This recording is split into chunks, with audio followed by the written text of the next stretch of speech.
ചൂടുള്ള വാർത്ത. നമ്മുടെ അഖിൽ മാരാര് നമ്മുടെ ഹാഷ്മിയുടെ തന്തയ്ക്ക് വിളിച്ചിരിക്കുകയാണ് സുഹൃത്തുക്കളെ. FBയിൽ ഒരു പോസ്റ്റ് എഴുതി തന്തയ്ക്ക് തന്നെ വിളിച്ചിരിക്കുകയാണ്. സോ ആ പോസ്റ്റ് ഞാൻ ഇവിടെ കാണിക്കാം. അതുകൂടെ തന്നെ അത് ഞാൻ നിങ്ങൾക്ക് ജസ്റ്റ് വായിച്ച് കേൾപ്പിച്ചു തരാം. ഓക്കെ. കിറ്റെക്സ് പ്രസൻസ് ജനകീയ കോടതി കണ്ട ശേഷം തലച്ചോറുള്ള ഒരു വിഭാഗം എന്നോട് ചോദിച്ചു, എന്തിനാണ് അഖിലെ ഈ തന്തയ്ക്ക് പിറക്കാത്ത ഹാഷ്മി വിളിച്ചപ്പോൾ ഈ പരിപാടിക്ക് പോയത്? പാറ്റയ്ക്ക് തന്തയ്ക്ക് വിളിച്ചിരിക്കുകയാണ് തുടക്കത്തിൽ തന്നെ ഹാഷ്മിയുടെ. ഓക്കെ. ഞാൻ വ്യക്തിപരമായോ രാഷ്ട്രീയമായോ ആരോടും ഒരു പകയോ വിദ്വേഷമോ ഉള്ളിൽ സൂക്ഷിക്കാത്ത ഒരു വ്യക്തിയാണ്. അവരുടെ ചാനൽ, അവരുടെ എഡിറ്റർ. എന്നിരുന്നാലും ഞാൻ പോയത് എനിക്കൊന്നും ഒളിക്കാനില്ലാത്തത് കൊണ്ടും ആരെയും ഭയക്കാനില്ലാത്തത് കൊണ്ടും സത്യം എന്റെ ഭാഗത്തെന്ന ഉറച്ച ബോധ്യമുള്ളത് കൊണ്ടുമാണ്. നിലപാടോ പലപാടോ എന്ന വിഷയത്തിൽ തുടങ്ങിയ ചർച്ച കേരളത്തിൽ BJPയിൽ ഉയർന്ന ഫണ്ട് വിവാദം, തൃശൂരിലെ 25 കോടി വിവാദം, ദേവികുളം മുൻ MLA രാജേന്ദ്രൻ പറഞ്ഞത്, BJP സംസ്ഥാന സെക്രട്ടറി പുറത്താവാനുള്ള കാരണം, കഴിഞ്ഞ ദിവസത്തെ PC ജോർജിന്റെ വെളിപ്പെടുത്തൽ. ഇതുമായി കൂട്ടിവായിച്ചാൽ സാബു ജേക്കബ് 2020 വേണ്ടി ആളും പേരുമില്ലാത്ത ഒരു പാർട്ടിക്ക് 19 സീറ്റ് വാങ്ങിയതും 40 കോടി കൈപ്പറ്റിയതും ഞാൻ പറഞ്ഞത് ഹാഷ്മിക്ക് ഒരു പ്രശ്നമേ അല്ല.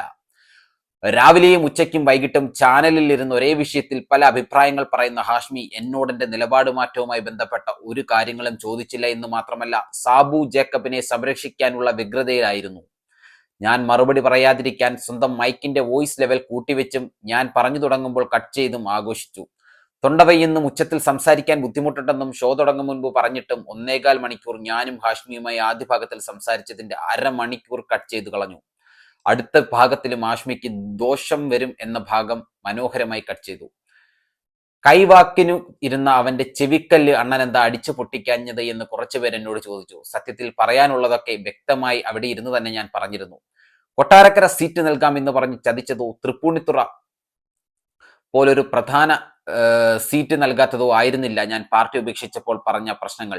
3 മാസമായി വിളിച്ചാൽ ഫോൺ എടുക്കാത്ത, യാതൊരു രാഷ്ട്രീയ പ്രവർത്തനങ്ങളും താല്പര്യമില്ലാത്ത ഒരു പാർട്ടിയെ തുടരാൻ എനിക്ക് താല്പര്യമില്ല. അതോടൊപ്പം പൊതുസമൂഹത്തിന് മുന്നിൽ കാശ് കിട്ടിയത് കൊണ്ടാണ് ഞാൻ മത്സരിക്കാൻ പോയത് എന്ന ആക്ഷേപം ഉയർന്നപ്പോൾ എനിക്ക് ആരുടെയും പണം കിട്ടിയില്ല, പകരം ഞങ്ങളുടെ പേരിൽ സാബു ജേക്കബ് അത് വാങ്ങിയിട്ടുണ്ട് എന്നാണ് പറഞ്ഞത്. പണം ആവശ്യപ്പെട്ട് പാർട്ടിയിൽ പോകുന്നവർ സാധാരണ തിരഞ്ഞെടുപ്പിന് മുൻപ് തന്നെ അത് വാങ്ങും. എന്നാൽ ഈ യാഥാർത്ഥ്യങ്ങളൊന്നും ഹാഷ്മിക്ക് കേൾക്കണ്ട. ഈ മനോരോഗി തിരഞ്ഞെടുപ്പ് റിസൾട്ട് വന്നപ്പോൾ ലക്ഷക്കണക്കിന് വോട്ടിന് ഞാൻ ജയിക്കുമെന്നൊക്കെ പറഞ്ഞ് പരിഹസിക്കുന്നത് കണ്ടിട്ടും ജനകീയ കോടതിയിൽ വിളിച്ചപ്പോൾ പോയത് എന്റെ മാന്യതയാണ്. എന്റെ മാരാരെ, ഇങ്ങനെ കിടന്ന് മെഴുകിയിട്ടൊന്നും ഒരു കാര്യമില്ല. ഹാഷ്മി എന്ന് പറയുന്ന വ്യക്തിക്ക് നാക്കിന് തന്നേക്കാൾ ബലവും തന്നേക്കാൾ കരുത്തുമുണ്ട്. സോ ഹാഷ്മി സംസാരിച്ചപ്പോൾ എന്തുകൊണ്ട് അതിന് ഒരു മറുകൃതി പറയാൻ താങ്കൾക്ക് സാധിച്ചില്ല? താങ്കൾ അവിടെ അണ്ണാക്കിൽ പിരിയും വെട്ടിയിരിക്കുകയായിരുന്നല്ലോ എന്റെ കുഞ്ഞുമാരാരെ. ഇത് മറ്റാരും പറയുന്നതല്ല, ഞാൻ തന്നെ പറയുന്നതാണ്. എന്നെ കോൺഗ്രസ് ആക്കി മാറ്റിയ കാലത്തും സവർക്കറെ ഞാൻ തള്ളിപ്പറഞ്ഞില്ല എന്ന് പറഞ്ഞത് ഹാഷ്മിക്ക് പൊള്ളേണ്ട കാര്യം എന്താണ്? ആ നിലപാടിൽ എനിക്ക് മാറ്റം വരുത്തേണ്ട കാര്യമില്ല. കാരണം അത് അവസാനിച്ച അധ്യായമാണ്. BJPക്കെതിരെ ഉയരുന്ന ആരോപണങ്ങൾക്ക് ഞാൻ മറുപടി പറയണമെന്ന വാശിയാണ് ഹാഷ്മിക്ക്. പലതവണ ബി ജെ പിയുടെ വക്താവാൻ ഞാൻ ആഗ്രഹിക്കുന്നില്ല എന്നും BJPയുടെ വികസന രാഷ്ട്രീയത്തോട് എനിക്ക് യോജിപ്പുണ്ട്, എന്നാൽ മതപരമായ ഭിന്നത ഉയർത്തുന്ന അവരുടെ വർഗീയതയെ ഞാൻ എതിർക്കുന്നു എന്ന് പറഞ്ഞിട്ടും ഹാഷ്മി പറയുകയാണ് വക്താവായി സംസാരിക്കുന്നേ. എന്റെ ഏറ്റവും വലിയ ശത്രുക്കൾ അന്തംകമ്മികളും സുഡാപ്പികളുമാണ്. ഈ 2 വിഭാഗത്തിന് വേണ്ടി ജീവിക്കുന്ന രക്തസാക്ഷിയാണ് ഹാഷ്മി. ഒരിക്കൽ പിണറായിയെ വെളുപ്പിക്കാൻ വന്ന് നാണം കെട്ടതിന്റെ പ്രശ്നം മാറ്റാൻ സാബു ജേക്കബിനെ വെളുപ്പിക്കാൻ ഇറങ്ങി, അത്രയുള്ളൂ. അതിലെന്നെ എതിർക്കാൻ 3 വിഭാഗം രാഷ്ട്രീയക്കാരുമുണ്ട് എന്നത് ഹാഷ്മിക്ക് ഗുണം ചെയ്തു. അല്ല, ഗുണം ചെയ്യാൻ വേണ്ടി എഡിറ്റ് ചെയ്തു, പറയാൻ അനുവദിക്കാതെ ആക്ഷേപിച്ച് രസിക്കുകയും ചെയ്തു. ഈ ചർച്ച കണ്ട ബോധമുള്ള മനുഷ്യർക്കെല്ലാം കാര്യം പിടികിട്ടി. ഇനി ഹാഷ്മിയോടൊരു ചോദ്യം. ഈ തലക്കെട്ട്, ഇതേ വിഷയം ലൈവായി എന്നോട് സംവാദിക്കാൻ സാധിക്കുമോ? ഒരുപാടൊന്നും വേണ്ട, 5 നിലപാടുകൾ പറഞ്ഞിട്ട് മാറ്റി പറഞ്ഞത് മാത്രം മതി. ചാനലിൽ നിന്ന് തരുന്ന ലൈവ് നിർദ്ദേശങ്ങളും എഡിറ്റും കട്ടില്ലാതെ നീ ഇനി ഒരു 5 ജന്മം ജനിച്ചാലും സത്യം എന്റെ ഭാഗത്തുള്ള ഒരു വിഷയത്തിലും സംസാരിച്ച് എന്നെ കീഴ്പ്പെടുത്തില്ല. വേണമെങ്കിൽ കൂവിത്തോൽപ്പിക്കാം. തൈറോയ്ഡ് ഡെഫിഷ്യൻസി ഉള്ളത് കൊണ്ട് എന്റെ തൊണ്ട പെട്ടെന്ന് അടയ്ക്കും. ചർച്ച കേട്ട ജനങ്ങൾക്ക് മനസ്സിലായി എന്റെ ഉദ്ദേശശുദ്ധി എന്തെന്നും കിറ്റെക്സ് പ്രസൻസ് ജനകീയ കോടതിയുടെ ഉദ്ദേശം എന്തെന്നും. പഴയ ജനകീയ കോടതിയുടെ കമന്റ് ബോക്സ് ഉൾപ്പെടെ നിങ്ങളൊന്ന് കണ്ടു നോക്ക്. അന്ന് എഡിറ്റും കട്ടും ചെയ്തും ആളാവാൻ നോക്കി, അവസാനം അൺകട്ടിട്ടപ്പോൾ ഒരു കുരു പൊട്ടിയതും ജനം കണ്ടു. നിങ്ങളുടെ ചാനൽ, നിങ്ങളുടെ സ്വാതന്ത്ര്യം.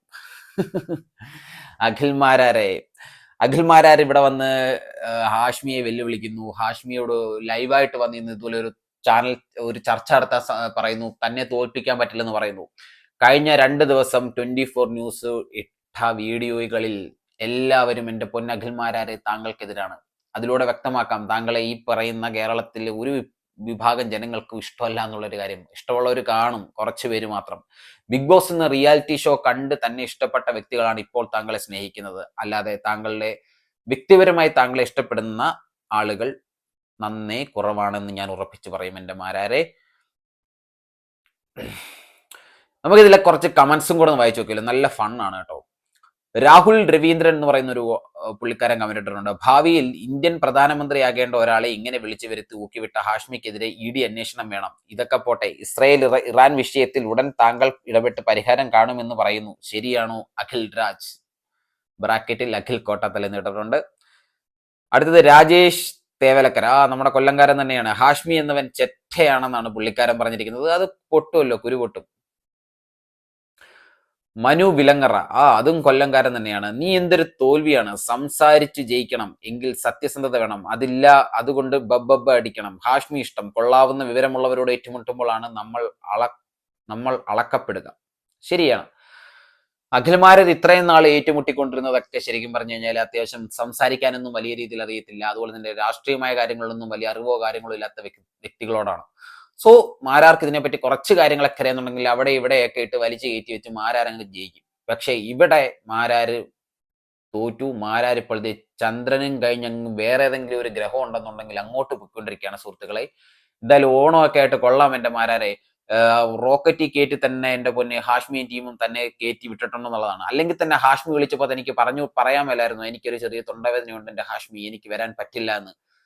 വെറുതെ അവിടെ പോയി മാസ് കാണിക്കാമെന്ന് പറഞ്ഞു പോയിട്ട് ഇപ്പൊ ആസായി തന്നെ തിരിച്ചു വന്നിരിക്കുകയാണ് എൻ്റെ പൊന്നുമാരാര്.